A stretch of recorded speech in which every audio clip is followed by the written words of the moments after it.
Alrighty, hi folks, I am Becky with Enduring Finances. Welcome back to my channel.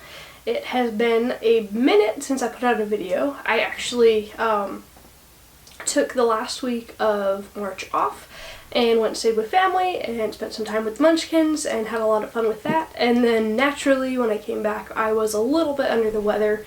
Mainly in my throat and my voice were impacted, and so instead of working I spent a lot of time resting, taking really long hot baths, watching movies. It was actually a really good week, minus the fact that I felt like garbage and I couldn't talk. But we're recovered from that almost 150%. My voice should make it through this whole video, and I am happy to be back in the saddle and working on work. So it'll be fun. March was a really good month for me.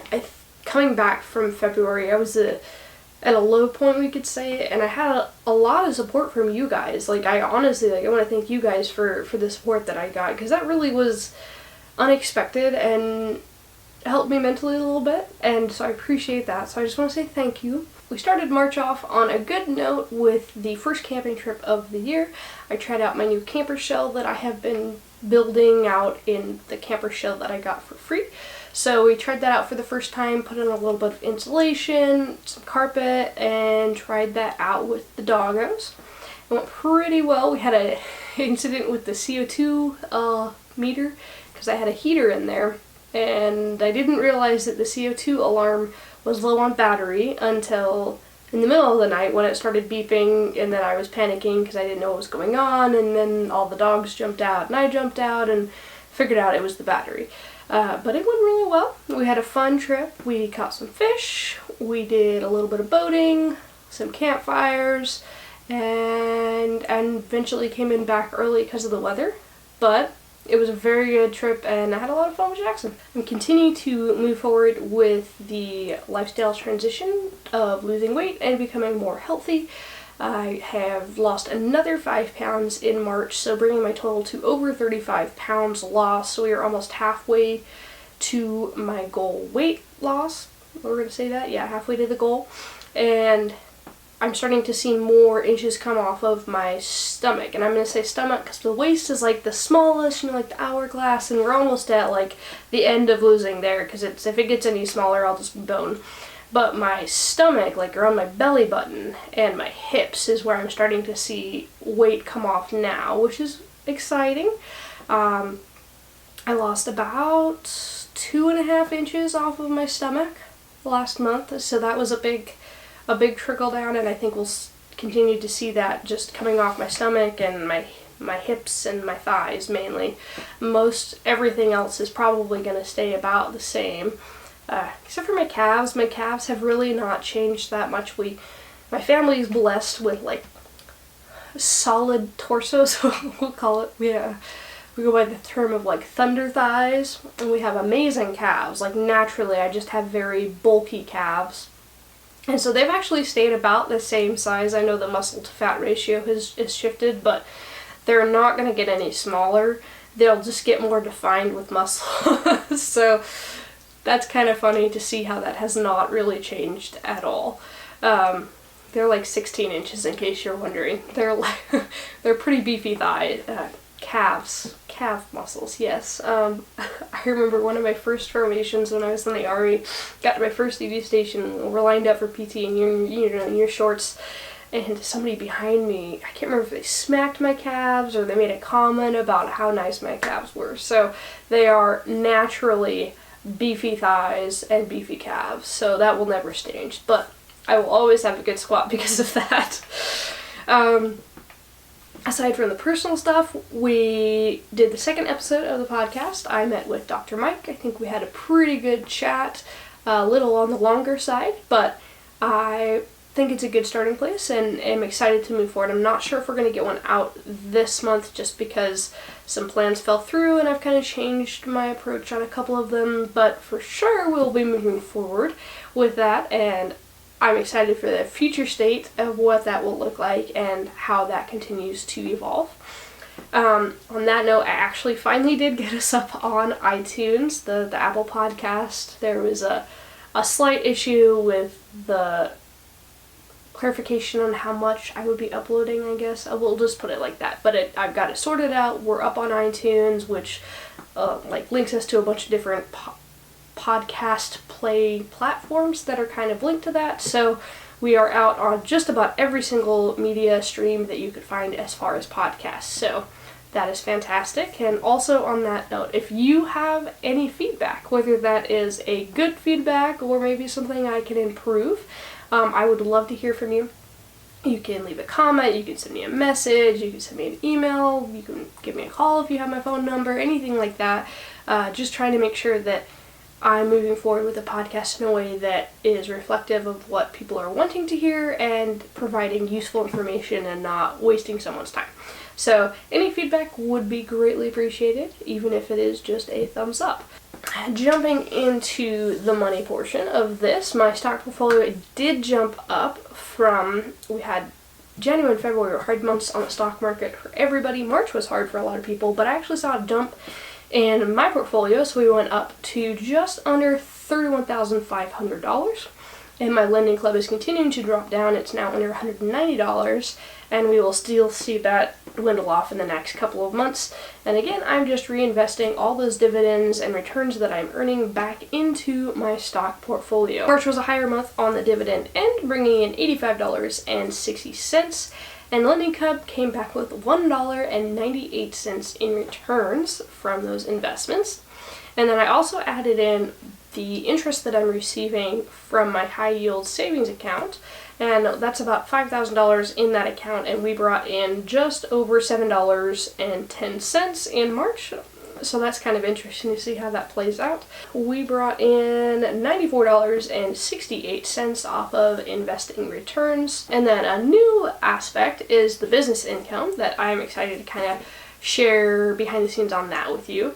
We all know that I've been doing photography prints, stock photography, and then a couple of side hustles. So I actually got Enduring Finances, the website, monetized, meaning that I am just showing ads from people that want to encourage you to buy something or go to their site on my own site. And I made 9 cents in March, which I am very happy about. It's been a little interesting to learn and see it firsthand how that works, but I'm enjoying that, and I think we will see that continue to progress over time and become a good source of passive income from just ads off of the website after I put all the content out there. I sold another stock photo, and then I sold another photography print. The spring flowers are definitely a hot commodity right now, and that's what I'm selling mostly right now, is a lot of my pictures from Amsterdam and from Holland in the tulip fields there, and very excited about that. So I sold the print for $75, and I had to take away all of the printing expenses, then shipping expenses, which technically in a business gross income don't come into effect. And so my gross income without paying taxes or anything like that is $24.03. So we only kept about a third of the profit from that, but it's still a good win in my book. And so we had 9 cents from the website and then 10 cents from that stock photo, and yeah, happy with that, for a total of business income of $24.22. Now we'll flip it again and we'll go to what I'm going to call the additional income, because some of these are side hustles, some of these are passive income, and I don't really know what to call it, so we're just going to go additional income for right now. I applied to be on the Rover app, which is essentially like a dog walking, dog service, I shouldn't say dog, animal service. You can do cats and animals and pigeons and rabbits and all types of things on there. I actually applied almost a year ago and got accepted and kind of put my name out there, and then had an initial like, I don't know. Well, I kind of forgot about it for a while, came back to it and revamped my profile because they put you on like an inactive status if you don't use it enough, and put myself back out there for dog walking and drop-in visits, where you go to somebody's house and you just check on their pet for 10, 15, 20, 30 minutes, you know, however much they want. And I got booked to do a week's worth of walking. So I did 7 30-minute walks for a client, we'll call them clients, and Rover paid me $15. They took $3 in fees, so I made $12 for each one of those walks. So I brought in a total of $84 from Rover. I continued to donate plasma. I donated twice a week except for the last week because I was gone. And brought in $610 from plasma. I did Lime scooters as well. I put out a nice little video of riding along with me. It kind of turned out how I wanted, kind of not exactly, but I still like it. And I brought in $542.24 of gross income from that. And then the other passive income that I haven't talked about yet was a few months ago, last year actually, I started renting out a portion of my property to someone that I have a very good relationship with for them to store their RV on. And we squared up on the past few months, $250 in incredibly passive income. Like literally I don't have to do anything. They park it, they close the gate, they lock it. I have security cameras already set up, so I really just am not doing anything but having it sit on my property. So that was a nice little increase. So that, with plasma, the Lime scooters, walking dogs on Rover, and getting paid for that rental space, brings my additional income from March to $1,487.24. Needless to say, March was a fantastic month for money, from the dividends to the business income that I'm starting to see trickle in to the additional income that I'm earning on the side. Plus, I got my tax return back, which I'm very excited about. I did not expect to get money back. I thought I was going to owe, just because of quitting the job, starting doing all this was going to be a little bit hanky-panky on the taxes side, but it ended up being in my favor. I owed state, I got back federal, and so it was a win in my book. So overall, March was great on that aspect, and I'm excited to go through the rest of April and hit the ground running for spring and summer, and I've got exciting trips planned. And I've got an expensive trip that I'm going to start budgeting for. My goal is to do like $1,000 for the trip. I think that's a doable budget for this trip, but more on that later when we get closer to that. But yeah, I think that covers just about everything. I feel like it went by really fast because I wasn't here for part of it. But overall, really good month. And next week I will be putting out a video breaking down all of my dividends for March. And then another video that I plan on doing that I was already going to do but then held off is about the IPO, the initial public offering that I bought into a couple of months ago. And there's been some updates on that, and I think it'll be a cool aspect to show you now instead of when I was originally planning for it. So those should be coming up this month, and I think that's it for me. I will catch you next time, guys. Bye!